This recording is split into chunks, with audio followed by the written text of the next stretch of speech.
Hey folks and friends, welcome home. I'm Madison Canary, your sour beer queer, and I'm here with another beer review.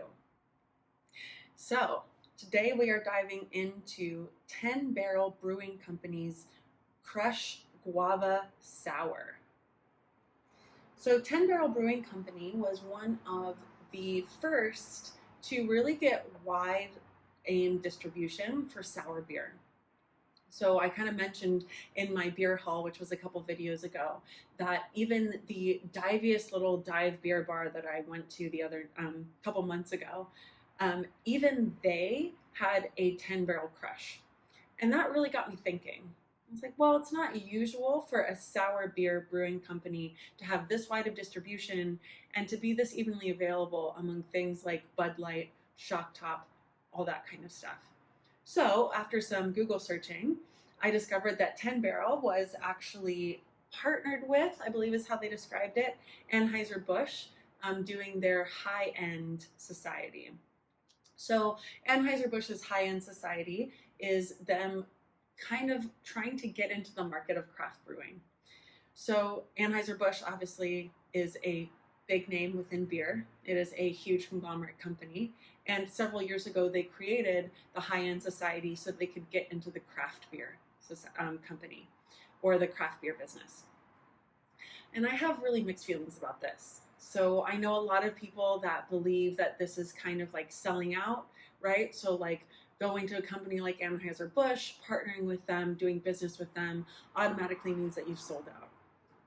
What does selling out even mean? It means that you stopped doing something for the love of it and started doing it for the money of it.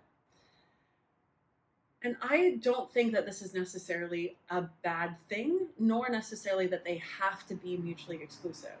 So I am a yoga teacher by trade. Still a yoga teacher, was a yoga teacher. I'd still consider myself a yoga teacher, even though there's no yoga studios. But I know a lot of yoga teachers that personally don't want to accept money for their job. They don't want to take money in exchange for teaching, or they feel weird about it, or they don't want to ask for it, or they make really, really, really small amounts of money because they're not willing to negotiate and talk about money in the context of teaching yoga. Now, I've never been one of these people. I always knew that I wanted to teach yoga for a living. And what does teaching something for a living mean? It means that I have to make a living wage. And what does making a living wage in Orange County mean? It means I have to make a pretty good amount of money. So, because I always wanted teaching yoga to carry me financially and be my main focus in life, I negotiated my rate, continued to negotiate my rate, continued to train and move up so that I could continue to make a more and more living wage. Now, in that transition and in that process, did some of it lose its shine? Sure. Did I start to get a little burned out, a little tired because I was teaching so much all the time? Absolutely. But did my spark, my passion, and my love of teaching go away? No. It's still how I identify myself. If you ask me now, as I just said, I would call myself a yoga teacher. It's who I am at the heart of hearts, at my soul of souls. I'm so grateful to have found the path. And I'm grateful that I have the time investment and the luxury to be completely consumed by it that making a living wage from it provides. So this would be my same thought process of the 10 Barrel and Anheuser-Busch or all these other small breweries that have kind of been supported by Anheuser-Busch in different ways. Now, granted, I don't know exactly what it looks like. I don't know what it means. I don't know what it does to the quality of their beer, any of that stuff. But what I can tell you is that I've been drinking 10 Barrel Brewing for a while now. So I started with their cucumber, moved on to their raspberry, went to the strawberry. Now I got their guava, which this is a seasonal release, so won't be available for too long. I definitely recommend you getting on in there and grabbing you some because but a little more of that in a second. But 10 Barrel being distributed by Anheuser-Busch means that I can find it in almost any Ralph's near me. It's easily accessible to me, and it tends to be a little more affordable than a lot of other sours. I don't think that any of these things are bad things. As a sour beer lover and one that has grocery stores nearby and likes to not spend $100 every time she buys some beers, I'm a big fan. So That's kind of my thought process on the Anheuser-Busch craft brewing selling out conglomerate situation. Not that you asked, but I gave you the answers. So let's move on to the beer. So as I mentioned, 10 Barrel has done a pretty legitimate series: cucumber, strawberry, raspberry. I think they also did, I want to say, a tangerine, and now they have a guava, which is limited edition. My favorite of that whole situation is definitely going to be the raspberry. I actually enjoy the flavoring of the cucumber a little more, but cucumber is a really low ABV, and the raspberry is a little higher and a little more tart. The strawberry for me, too sweet. The strawberry for me was definitely a Berliner Weiss, definitely like a lot of sugar, definitely not an everyday drinkable. It gave me a little bit of a headache. The tangerine was kind of in between. It was sour, it was sweet, not too sweet. It wasn't my first choice, but I drank it. This guava, however, I mean, I am loving that we are getting down with some guava. I've seen it popping up more and more in beers, and I couldn't be more stoked on it. Ah, my favorite part, the first sip.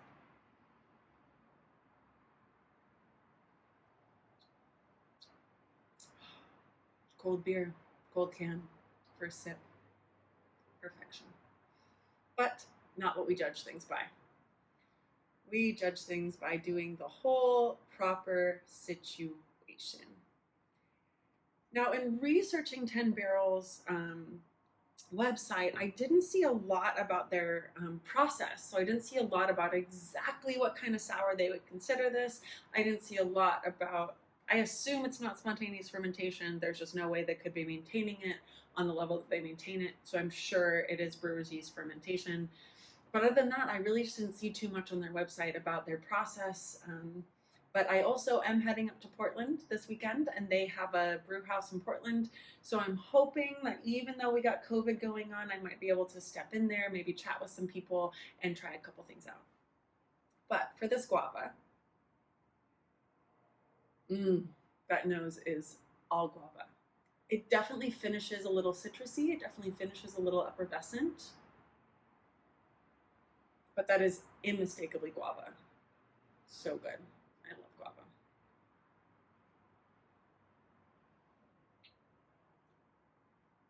Oh yeah, that opens up nicely.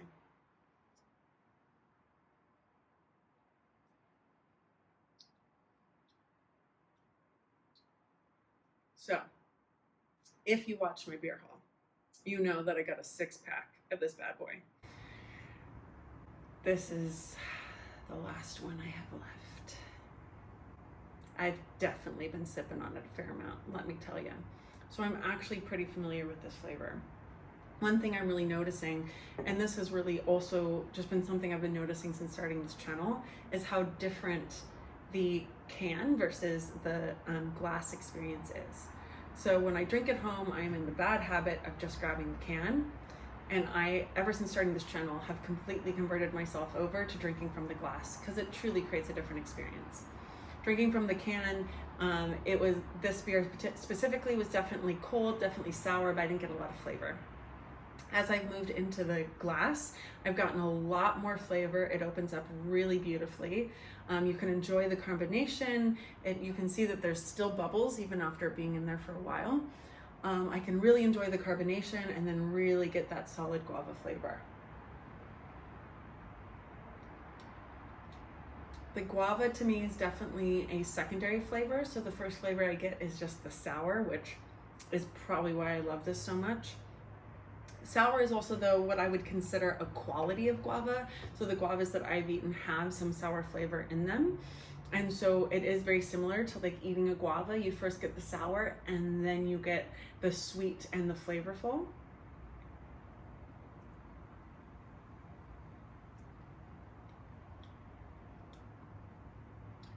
And then it just finishes off tart and yet somehow smooth. So good. So good.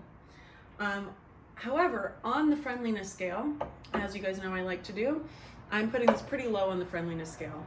This is one reason that I like it. Definitely a sour. There is some slight fruit, but overall your experience is gonna be sour. So if someone comes to you and says, I don't like sour beer, I wouldn't hand them this. I'd hand them the cucumber, I'd hand them the strawberry, I wouldn't hand them the guava. However, I'm almost done with this 6-pack, and I'm probably going to go back and get myself another one while the limited edition is still running, because so far this is one of my favorites of the session, or of the series, of the Crush series.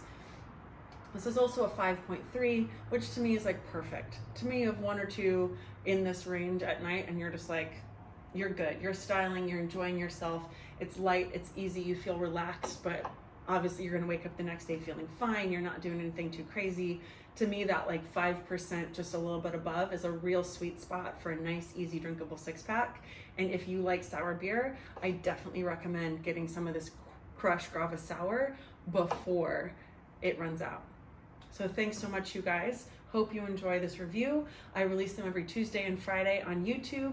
You can also find me on Instagram. I'm the Sour Beer Queer, and I post there every day on what I'm sipping on, as well as have a great opportunity to connect with you all, my amazing beer drinking community. So have a great day, you guys, and I'll see you next time.